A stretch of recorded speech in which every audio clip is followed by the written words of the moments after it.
అదే RTV app వార్తల్ని క్షణాల్లో చదివే అవకాశం ఉంటుంది. ఒక న్యూస్ పేపర్, ఒక టెలివిజన్ ఛానల్ మీ చేతుల్లో ఎప్పుడు ఉంటాయి. భవిష్యత్తులో మహిళా కళాకారుల పట్ల అనుచితంగా ప్రవర్తించకూడదని ఆవిడ కోరుకోవడం జరిగింది.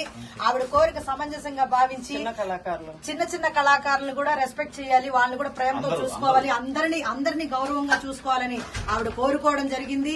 ఆ కోరికను మా ఇరువురు పెద్దలు కూడా గౌరవించి తమ్ముడు కూడా సవినయంగా ఒప్పుకోవడం కూడా జరిగింది. ఈ సమస్య ఇంతటితో సమస్యపోయింది. అందరం కూడా సహృదయంతో కలిసిపోయాం. మేమందరం రేపటి నుంచి కలిసి నాటకాలు ఆడతాం. మీ అందరూ మమ్మల్ని ముందులాగే ప్రేమించండి, ఆదరించండి. దయచేసి కామెంట్స్ రాయొద్దండి. ఇక దయచేసి నేను చెప్పేది ఏంటంటే, ఏ ఛానల్లో ఏ వీడియో చూసినా ఎవరు కూడా బ్యాడ్ కామెంట్స్ చేయొద్దండి. అలాగే ఎస్వీఎస్ డ్రామాస్ తెనాలి వాళ్ళ ఆ అబ్బాయి ఛానల్ ముఖ్యంగా చెబుతున్నా, మీరు ఏదైతే మా 4 వీడియోలు పెట్టి ట్రోల్ చేశారో దయచేసి ఆ వీడియో అది మొత్తం డిలీట్ చేయండి. ఆ వీడియో మొత్తం డిలీట్ చేయండి. ఎందుకంటే ఈ రోజుతో మా ఈ ప్రాబ్లం పోయింది. ఆ వీడియో అందులో ఉంటే లైఫ్ లాంగ్ ప్రాబ్లం ఉండనే ఉంటుంది. దయచేసి అలాగే ఆ వీడియో తీసేయాలని ఎస్వీఎస్ డ్రామాస్ తెనాలి తారక్ సాయికి చెప్తున్నాము. అలాగే ఇంకెవరైనా సరే నెగటివ్ కామెంట్స్ ఈ వీళ్ళిద్దరు వీడియోస్ కి వీళ్ళిద్దరనే కాదు, ఏవైతే 4 వీడియోలు వైరల్ అనియో ఆ 4 వీడియోస్ కూడా ఇక మీదటి నుంచి బ్యాడ్ కామెంట్స్ పెడితే ట్రోల్ చేయకూడదు. అలా ట్రోల్ చేస్తే వాళ్ళ నంబర్ తీసుకుని వాళ్ళకి గ్రీవియన్స్ నుంచి ఫోన్స్ వస్తాయి. వాళ్ళ చట్టపరమైన చర్యలకు కూడా బాధ్యులవుతారని మన శ్రీయుతులు వర్ల రామయ్య గారే చెప్పడం జరిగింది. వారు అర్జెంట్ మీటింగ్ ఉండి వెళ్లిపోవడం మూలాన ఈ విషయం అంతా నేను చెప్పవలసి వచ్చింది. ఇదంతా కూడా టీడీపీ ఆఫీసు తాడేపల్లిలో జరిగింది మీటింగ్. మేమందరం హ్యాపీగా ఉన్నాం. మీరు కూడా హ్యాపీగా ఉండండి. మీ అమూల్యమైన ఆశీస్సులు మా అందరికీ అందించండి. నా స్నేహితులైనా నా అభిమానులైనా నేను ఒకటే విన్నవించుకుంటున్నాను.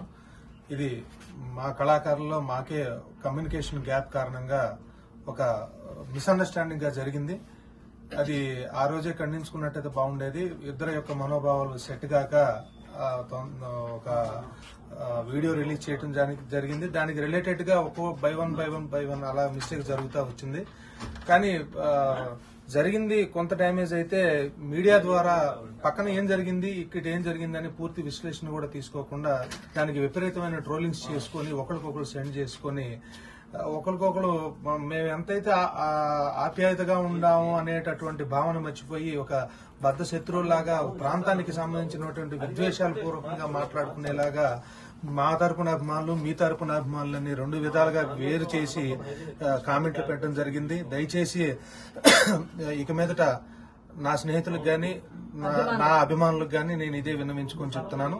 ఎవరి మీద ఉద్దేశపూర్వకంగా గాని నా మీద ఉన్నటువంటి అభిమానంతో గాని పక్కన ఉన్న తోటి కళాకారులు నా ఒక భానుమతి గారు కానివ్వండి, ఎవరైనా కానివ్వండి, ఎవరి మీద కూడా దయచేసి వ్యక్తిగతమైనటువంటి హానికి పాల్పడొద్దని చెప్పని నేను ఈ వేదికని బేస్ చేసుకుని చెప్తున్నాను. ధన్యవాదాలు.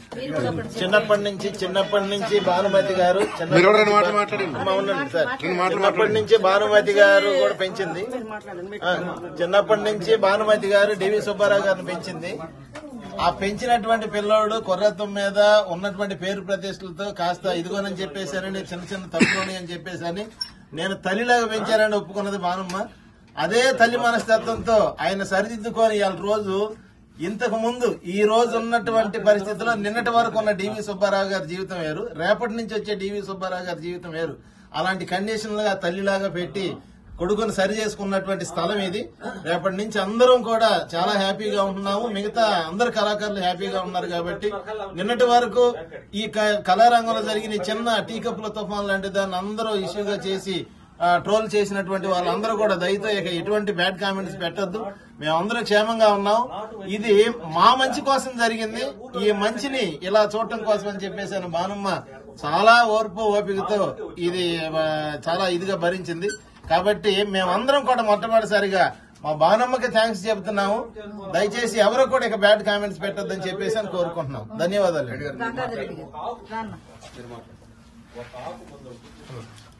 అందరికీ నమస్కారం. అదేవిధంగా ఇప్పుడు ప్రజెంట్ తాడేపల్లి తెలుగుదేశం పార్టీ ఆఫీసులో రాష్ట్ర వ్యాప్తంగా కళాకారులు అంతా కూడా కలవటం జరిగింది. ముఖ్యంగా పెద్దలు గౌరవనీయులు గుమ్మడి గోపాలకృష్ణ గారు, నాటక అకాడమీ చైర్మన్, అదేవిధంగా వరం రామయ్య గారు ఈ యొక్క సమావేశంకి రావటం కూడా కళాకారులు అంతా కూడా మేము గర్వించదగ్గ విషయం. ఎందుకంటే మాకునేటటువంటి చిన్న తప్పులు, అవి తెలిసిన తప్పులు కాదు. పిల్లలు ఆడుకునే తప్పులేవి. ఎందుకంటే కళాకారులు అంటే తెలిసిన కళాకారులు ఏమంటారంటే పక్షి అంటోళ్ళు అంటారు.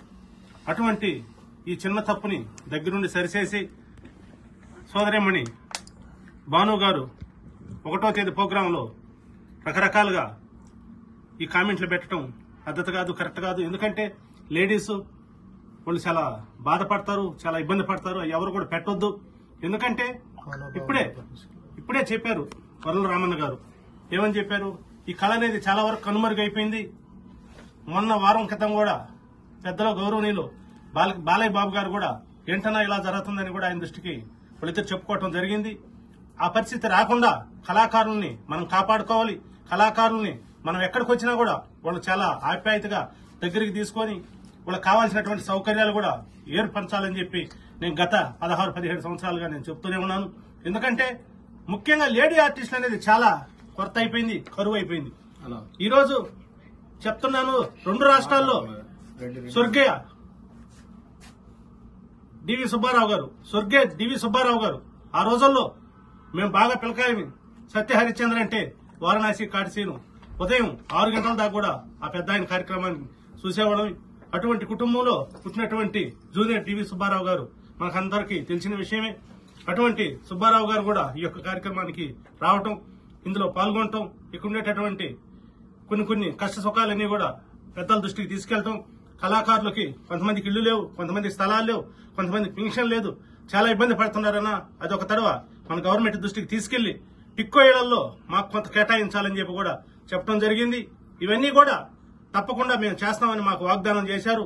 ఈ యొక్క వాగ్దానం చేయటం, ఇక్కడికి రావటం, ఇవన్నీ కూడా మా మంచికి మా మేలు జరిగిందని చెప్పి కోరుకుంటూ నాకు ఈ అవకాశం కల్పించినటువంటి పెద్దలు గుమ్మడి గోపాలకృష్ణ గారికి, అదేవిధంగా రత్నశ్రీ గారికి, అదేవిధంగా భానమ్మ గారికి, వరల రామన్న గారికి, ముఖ్యంగా డివి సుబ్బారావు గారికి, వీళ్ళందరికీ ప్రత్యేక నమస్కారాలు తెలుపుకుంటూ సెలవు తీసుకుంటున్నాను. అందరికీ కళాభివందనాలండి. నా పేరు భానుమతి. ఈ సంఘటన జరిగినప్పటి నుంచి నేను అనేక విధాలుగా బాధపడ్డాను. కానీ ఒక విషయం ఏంటంటే, ఈరోజు గుమ్మడి గోపాలకృష్ణ గారు సార్ గారు, బలరామయ్య సార్ గారు ఇద్దరు సమక్షంలో గుమ్మడి మరి జీవనన్నయ్య గారు, విజయ్ కుమార్ అన్నయ్య గారు, నాగేశ్వరరావు గారు, మరి మా అమ్మాయి రత్నశ్రీ గారు, మరి తదితరులు ముఖ్యులైనటువంటి ప్రతి ఒక్కళ్ళు ఈ సమస్యను గురించి మాట్లాడడానికి ఇక్కడికి వచ్చారండి. సరే, నన్ను ఏం మాట్లాడినా గానీ, నన్ను కులాన్ని గురించి మాట్లాడినా గానీ దాన్ని కూడా తీసి పక్కన పెట్టేస్తున్నానండి. ఇప్పుడు ఏంటంటే, ఒక కళారంగంలో లేడీ ఆర్టిస్టుల గురించి బ్యాడ్ గా ఆలోచిస్తున్నారు. ఇది డ్రామా రంగంలో, సినిమా రంగంలో ఇది సహజమే. ఆడవాళ్ళకి ఇటువంటి జరుగుతూ ఉంటాయి, వాళ్ళ నాటక రంగంలో, సినిమా రంగంలో ఇటువంటివి జరుగుతాయని కేవలం ఏదో ఒక ఇదిగా తీసి పక్కన పడేస్తున్నారు. ఒక చిన్న వెంట్రుకను కదా తీసి పక్కన వేసినట్లు అట్లా వేస్తున్నారు. కాదు, కళాకారులకు కుటుంబాలు ఉంటాయి, వాళ్ళకి బిడ్డలు ఉంటారు, తల్లులు ఉంటారు, తండ్రులు ఉంటారు, భర్తలు ఉంటారు. కాబట్టి కళాకారులను వేరుగా చేసి మాట్లాడొద్దండి దయచేసి. కళాకారులు కూడా మనసులు ఉంటాయి, మనస్తత్వాలు ఉంటాయి, వాళ్ళకి సొంత నిర్ణయాలు అనేవి ఉంటాయి. కాబట్టి ఇక్కడ నుంచి కొత్తగా రానున్న కళాకారులు కూడా ఈ కళారంగంలోకి ఆహ్వానిస్తున్నాం. నిండు మనస్సుతో రండి, మా కళారంగంలో చేరండి. ప్రతి ఒక్క కళాకారిని ప్రశాంతంగా వచ్చి నాటక రంగంలో చేరి మరి నాటక రంగాన్ని మళ్ళా ముందుకు తీసుకొని పోవాలని మనస్ఫూర్తిగా కళాకారులందరికీ మనవి చేస్తున్నాను. చిన్న కళాకారులైతేనేమి, మహిళా కళాకారులైతేనేమి ధైర్యంగా ఉండాలని మనస్ఫూర్తిగా మీ అందరికీ మనవి చేసుకుంటున్నాను. సెలవు. తెలుగులో న్యూస్ కి ఫాస్టెస్ట్ యాప్ ఇప్పుడు టోటలీ న్యూ అవతార్లో జస్ట్ 5 seconds లో కంప్లీట్ న్యూస్. సోషల్ మీడియాలో ట్రెండ్స్ కి one stop solution. Live TV app voice search option తో ఇప్పుడే డౌన్లోడ్ చేయండి లేదా అప్డేట్ అయిపోండి. యాప్ లింక్ డిస్క్రిప్షన్ లో ఉంది.